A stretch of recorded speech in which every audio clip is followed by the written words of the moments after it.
when you're using low-end product, you have to do so many tips and tricks and hacks, and you need to weave in and out. You got to do so many extra things to get around the hurdles or the constraints that exist. That you won't even believe that the high-end stuff is this easy. When you get there, you'll be like, no, you got to use all these tips and tricks. No, you don't. When you got the good stuff, everything's easier. It's just more expensive. And you see how many times in class stylists will struggle because they just can't wrap their mind around how straightforward and simple something is, because they've created habits out of necessity. I have to do this, otherwise this is going to happen. If I don't do this, this is going to happen. And they're like playing on this house of cards or the Jenga thing, and they're so afraid to work with the pieces. So I get what you're saying. As I was saying it, I was thinking like, some people are just going to do it the hard way. I mean, I know I seem to have to bang my head against the wall a bunch of times in a lot of areas to get there. But then after, I'm always thinking, God, there was a shorter way.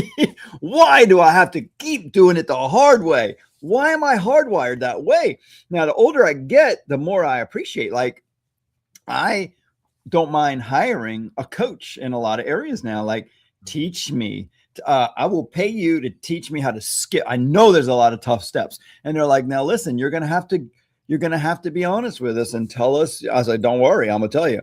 I'm terrible at this. I'm terrible at that. I don't even mind naming my shortcomings now, because I just don't get embarrassed about that anymore. I'm terrible at this. I'm terrible at this. I'm terrible at that. What should I do to get over that? I know there are processes to skip, to do things right and faster and better. But I don't think the majority of people out there are like that. What do you think? People get embarrassed. Yes. There is pride. There is ego, and then there is pride. And it is easier to say, check your ego at the door. It's easier to say, swallow your pride so you can learn something. It's so easy to say it, but to actually do it and be in the middle of it. Nobody wants to be shown up.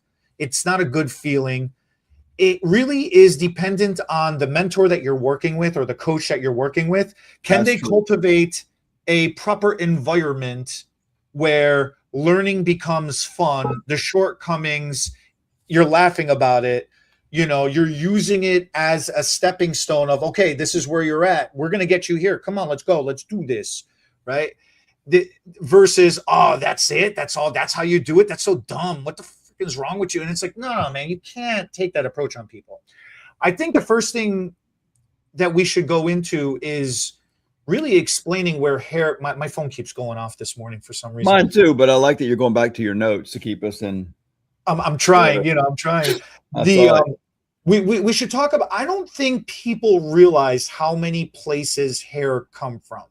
I think everybody thinks all the hair comes from the same place. And they don't realize worldwide, hair comes from all over the world. Yes. Right. And I think another thing to understand, it's sad, but true. It has a lot to do with finances or what people have to live with. And it also plays into the lies of where hair comes from. When very popular in the black market is the name, the words, the marketing of Brazilian hair. But there's not enough. Let me go back just a little bit. Hair comes from poor areas usually. People who hair is the last thing they're thinking about. They're not wearing their hair as a thing, to a social status kind of thing, or their religion covers their head and they don't show their hair, so it doesn't matter if they have much of it or not. So many of them are cutting hair to give it away for money or for religious reasons, and maybe just to survive. And it's a sad thing, right? But thank goodness somebody wants to buy that hair. So it is one more way they can be supported or get money or get help in their life. So I don't judge that situation. The world is just a way bigger place than we understand. And Brazil doesn't really have those real poor areas. that give hair. So what that really is referring to is a curl pattern. The Brazilian, we want Brazilian hair. It's really never from Brazil. It's just a certain curl pattern because they're known to have wavier hair is the thought process or the marketing ploy for that. But for the most part, hair comes from poorer areas. But it's not just poor areas. It's areas that have a lot of people also. So the number one source for hair is going to be Chinese hair, because they have the largest people group. They have the largest little villages that are a little poorer, that are donating or selling their hair to get rid of. But the thing I always taught about Chinese hair is that every people group has a different diameter of hair, right? So that kind of comes into play here to understand hair tenure along the way with hair sourcing, which is kind of what we were talking about to start with. I was thinking we're going to be talking about sourcing from manufacturers and distributors. We're talking about sourcing.